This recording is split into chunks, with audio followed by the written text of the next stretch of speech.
Harapan saya sebetulnya ini ya, tapi ini memang sudah digodok, baru masih dalam kemasan grand design. Jadi Chandranaya itu seharusnya tidak kosong seperti itu, ya kan? Terus kita jadikan rujukan rumah tradisional yang berarsitektur China landed house yang sebenarnya itu seperti apa. Jadi kan artinya apa? Artinya di dalamnya kan harus ada benda-benda yang bisa mewakili arsitektur landed yang seperti itu. Sehingga kalau masyarakat ingin memahami atau untuk studi para mahasiswa, para adik-adik SMP, SMA itu sering Pak datang ke situ. Anak SD, SMP, SMA itu sering belajar di situ, nanti mereka pada menulis, ada melukis dan sebagainya, itu khasanah pembelajarannya bisa lengkap. Terus Bu, kalau ada sering nggak sih Gedung Chandranaya itu di hari-hari perayaan etnis Tionghoa gitu diadakan di situ Bu? Ya, sering. Jadi ini aja ya, masa COVID ini tidak ada kegiatan.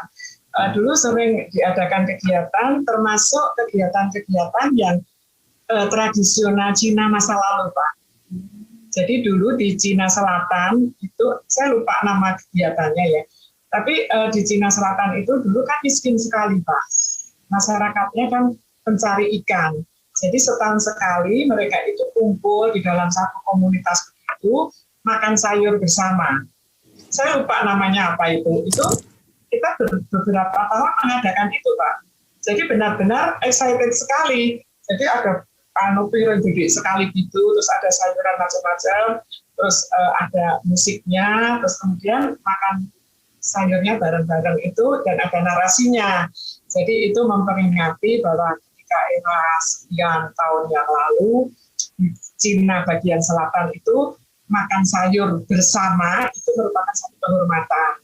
Karena dia tidak pernah punya sayur, itu pernah diadakan beberapa kali. Kemudian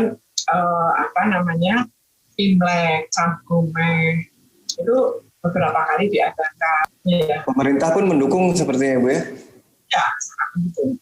Karena sayang banget kalau bangunan bersejarah seperti itu sampai tidak ada di Jakarta, itu aja udah kondisinya memprihatinkan, sudah diapit dengan bangunan-bangunan besar, gedung hotel, dan wah saya ngelihatnya sedih juga sih, ya Bu ya. Sekali. Tapi kan kebijakan lalu kita tidak tahu. Tapi maksudnya kalau lebih, ya saya juga nggak tahu kan, tapi kan kayaknya lebih bagus tuh masih sendiri gitu. Tapi kan kembali lagi kita tidak tahu dulu kebijakannya seperti apa. Decision maker apa yang dibikin kan bukan properti kita gitu kan, sama sekali kita nggak tahu. Ya. Bu Nani, terima kasih banyak ya Bu waktunya Bu. Nih tadi jadi saya udah informasinya sudah cukup Bu seperti itu. Tapi next time kita ngobrol-ngobrol lagi ya Bu. Ibu jaga kesehatan Bu. Ya, terima kasih ya. Mohon maaf. Terima kasih Bu. Sampai janji mundur-mundur terus karena benar-benar full day, full job dan sebagainya. Ya, maaf sekali ya. Yang penting Ibu sehat, jaga kesehatan Ibu. Terima kasih. Sukses ya. Ya Bu, sama-sama Ibu. Apa sih harapan Bapak untuk kebudayaan etnis Tionghoa di Indonesia? Harapannya nih, terakhir pertanyaan saya. Salah satu kebudayaan itu yang ada di dunia kan ada budaya Tionghoa kan ya. Nah, kebetulan ada di Indonesia. Ya, mari kita jaga, kita gali positifnya, kemudian kita berikan ruang ya yang sewajarnya dalam rangka penghormatan kepada bentuk budaya itu sendiri, seperti juga dilakukan di mana-mana. Jadi kalau kita ke Amerika, ada Chinatown di Amerika. Kalau kita ke Eropa, ya di Inggris ada Chinatown. Kalau kita ke Prancis juga ada Chinatown. Di mana-mana ada kesempatan yang diberikan untuk melihat budaya Tionghoa itu sebagai sesuatu yang unik saja, sebagai sesuatu yang menarik, tanpa menghilangkan jati diri kita sebagai bangsa Indonesia. Malah kadang-kadang ada hal-hal yang baik. Indonesia sebagai negara yang mayoritas penduduknya Muslim, saya beberapa kali melihat ada beberapa masjid dengan ornamen Tionghoa. Boleh-boleh aja, nggak apa-apa. Karena yang beribadah di dalamnya adalah Muslim dan beribadah kepada Allah.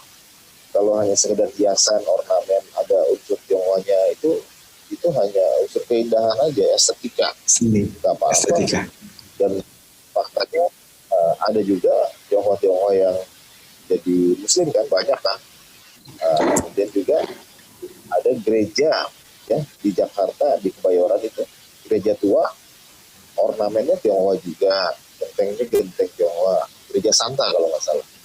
Boleh-boleh aja, nggak apa-apa kan. Artinya itu sebagai sebuah keunikan negara kita. Nanti kan turis-turis datang lihat, generasi anak cucu kita melihat gitu kan. Oh, Indonesia ternyata warna-warni, Indonesia itu indah. Daripada seragam semuanya gitu kan. Ya, kalau seperti itu kan bagus. Berarti Pak, perbedaan budaya itu kalau kita manfaatkan di segi estetika bangunan jadi indah, malah jadi bagus ya Pak. Bukan malah saling mengkotak-kotakan, saya budaya ini, saya suku ini, malah jadi pecah gitu. Karena ya itu tadi, Pancasila aja sudah ya Bhinneka Tunggal Ika. Jadi walaupun berbeda tapi kita tetap satu, Indonesia. Kalau kita ke Eropa, negara-negara tuanya Eropa, bangunan-bangunan tua malah dipertahankan, nggak boleh dipugar. Dia dijadikan semacam ya, cagar budaya gitu, dipertahankan dia. Iya.